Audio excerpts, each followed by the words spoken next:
Welcome back to NTV News First Edition. Well, you may say hello to them on a daily basis, but you may never learn their name or think to include them when describing your social network. But we all encounter what's called tiny or micro interactions, and they play a surprising role in our lives. Here to discuss that is Dr. Janine Hubbard in this week's Get Psyched with Dr. Janine. So Dr. Janine, first of all, what is a micro-social interaction? Well, again, it's not an official term, but it's a way of describing, it could be a one-off interaction that you have, say, with a server at a restaurant, but more frequently, it's those people that you run into on a regular basis. It could be the person who gives you your coffee in the morning, or, you know, the cleaner that you pass in the hallway at work. Or, you know, maybe it's the parking lot attendant, or like there's all kinds of people that you encounter. It could be the person waving their, walking their dog that you wave to every day. You don't know who they are, but you know, they're part of your routine. They're part of, you know, your daily life. And it's interesting, we didn't really think a whole lot about them.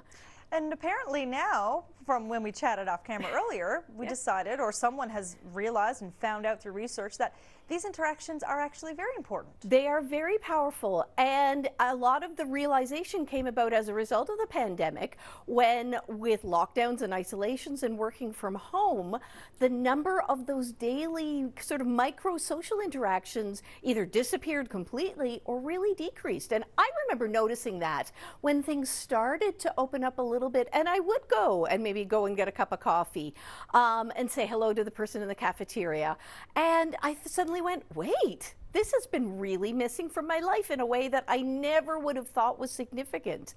But what the research has shown is those tiny little socializations, the chats in the elevator, the, you know, just saying hello to people, can increase our levels of happiness.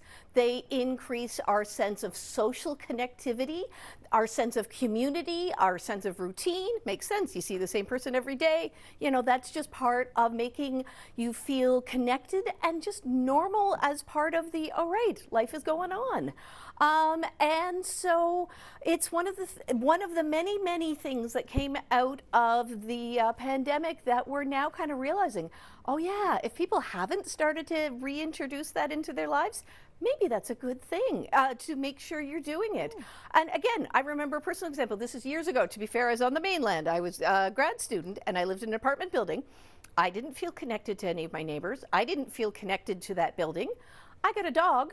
Riding in the elevator every day to let the dog in and out, I suddenly met almost all of my neighbors. I had regular conversations in a time that wouldn't normally have happened. And it did. It made me feel like part of a community. It gave me a sense of connection. Now, as Newfoundlanders and Labradors, we're pretty good at, you know, the wink and the nod or the, you know, casual conversation in the grocery store at the best of times. And I think that's hopefully one of our strengths and one of our things that does make us a bit of a happier group of people. Well, that's fantastic. Something to keep in mind, that those little conversations and little highs and byes are not throwaway comments, that they actually might make someone's day. That's a nice takeaway. Thank you so very much, Dr. Janine, for joining us. Anytime. Take care. Bye.